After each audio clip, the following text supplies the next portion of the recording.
Welcome to SFG Top Performance. Today we have our regulars with us, Jason and Derek. We're going to start off by talking about this wonderful weather. Go ahead, Jason. Yeah, we hear a lot of things about the weather, but one question I've had a lot of, it's been wet. The nitrogen, we could lose some nitrogen. What should I do? Have I lost any? And, it has been wet, but we haven't had the real heavy rains that are going to wash the nitrogen. So, we haven't had a lot of and it hasn't converted yet. So it's been, since we've applied this nitrogen, the soil temperatures have been below 50 degrees. So they haven't converted. So, they haven't gone to the nitrate forms. They haven't leached through the soil profile. So, in my opinion, I think the nitrogen's probably still there. I don't think we've lost any nitrogen. I think we're in good shape so far. If we had a warm, wet, we could have had some converted and we could have lost some. But right now at this point, I don't think we've lost any nitrogen because, right now we're 39 to 45 degree soil temperatures, maybe even colder than 39 the way it's been the last couple of days. But when I looked yesterday, it was 39 to 42 in between Centerville and Harris. So, we're plenty cool. We haven't lost any yet. Right, because even those warm days that we had 3 weeks or a month or so ago, the soil temp still didn't get above 50 to be moving stuff around very much, right? Yes, exactly. So we haven't converted it. We're not in the nitrate form, so we haven't leached it. And one thing we need to look at, though, we talk a lot about nitrogen stabilizers, and they're helping. They're out there, and when we are applying this spring nitrogen, we need to look at that a little bit and moving our nitrogen to be more available at greenfill, rather than right now when it does warm up, that'll help move that a little bit. So there's still some valid ways to look for the nitrogen stabilizers, even though it is cool and damp, and it will help in them conditions as well. So there's some things we need to look at there. Derek, some other cool weather things. It's affecting everything we do. Well, it really is, and we're waiting to get in the field, and this time last year, guys had planters out at least trying to do stuff. And if you remember from last year, the soil it was drier than we were now, but the soil temp was cold. And right now that's where we're sitting. Like you said, we're 39, 40 degrees, and to be able to plant corn, we want to be at 50 degrees and rising to give that seed the best chance possible. So when we can get to the field, hopefully next week things are going to shape up a little bit, but we just want to be careful when we put that seed in the ground, because you don't want it to be too cold, and then you don't want that first drink of water to be a real cold drink of water into the seed. They call that imbibitional chilling, and that's when we could have 35, 40 degree water come into that seed within that first 48 hours, 72 hours, that sort of thing. And then it affects germination. And then we want it to be, like we said, 50 degrees and rising. And if we can doctor up a warm rain, that'd be the best, a warm half inch of rain. So whenever we figure out how to do that, that's going to be the best. That's going to be the best bet. So that's just what we're here to say, that we want to caution it a little bit. Last year we got away with planting in 45 degree soil temps, or 40 to 45. It was pretty chilly early April, but it was dry by the time it got to the field. And if it's cool and dry, I kind of have a customer that I joke with that he was planting early, and I was a little nervous last year, and he goes, "Well, you always tell me to put seed in a cool and dry place to store it, so I thought the field was just as good." So and it worked out. So the conditions warmed up, but we don't want the cool and wet.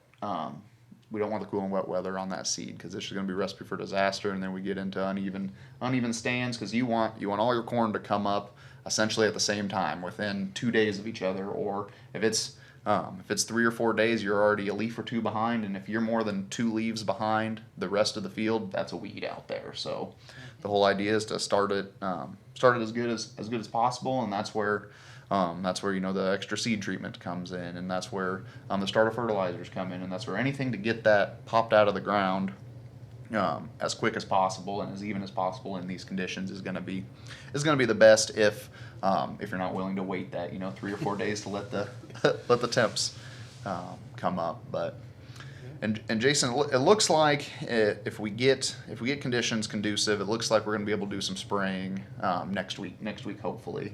With this cold weather, do we need to be worried about any of the burn downs, or how does this affect the chemicals that we're going to spray here soon? Definitely does. If that soil's not 50, or the air temperature isn't 50 degrees or warmer, we're just going to throw the chemicals away. You know, we want it warm. We want a nice sunny day. The first couple days it's warm where the plants start growing.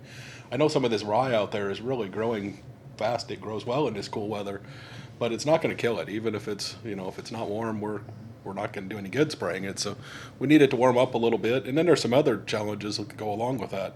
You know, the calendar might say it's about planting date, but throw your calendar away. Don't look at it. I mean, there's the compaction issue that we haven't even talked about yet. That, you know, I've dug a lot of fields in the last few years that, hey, you have a problem. The knife was plugged in a toolbar, or you drifted, something happened here, and I've gone out with a spade and dug, and 4 or 5 inches down, there's a layer, and that root couldn't go below it. Or the sidewall compaction in the tire tracks and in ammonia tanks. You know, you can track them from where they're full to, and it gradually watch it get emptier as they get empty. So we've dug a lot of different things from compaction. So I talked to somebody on the way over here. Well, I'll just field cultivate that and it'll take the compaction out. Well, yeah, that takes the top 2 or 3 inches out. And if it's damp, it's going to push it farther. So, you know, the field cultivated, it just is a cosmetic issue. You're not cleaning it up at all. That compaction's still down there. You know, if we run the floaters over there to spread dry fertilizer in the wrong conditions, or super grow, or, you know, spray them, we're going to do more harm than good until it's dry. And there might be the point that we have to do it to, you know, if it's May, a month and a half from now, and we still, this might change a little bit. But today, we don't want to compact the fields because it's going to cause you problems in the long run that See it all year long. or next year, you know, for a long time. So be patient with us. Don't because it might all be dry the same day, and there's a lot of places to go. So be patient with us. We'll take care of you, but we'll get it done in a time limit as we can. So you don't want to have these issues that would happen if we would get out there today and cause some problems. And Derek, you have some more to add to that with the... Well, and like you said, we're gonna all hit at the same time. We're gonna be spraying dry fertilizer, planting anhydrous all at the same time. So we've had some time to prep. We've kind of been, the last 2 weeks, the office has just been in prep time. So we're ready to go to the field as soon as it goes, and we got plans in place, and we'll get through it. We always do. But yeah, we know there's gonna be that week or two that everything's happening at the same time. But so Charles, how is everything? How is everything ready to go for? As far as equipment wise, yes, we're in good shape. Everything's ready to go. Toolbars, tanks, we're ready to move it from our driveway out to the field. We can only move it around so much.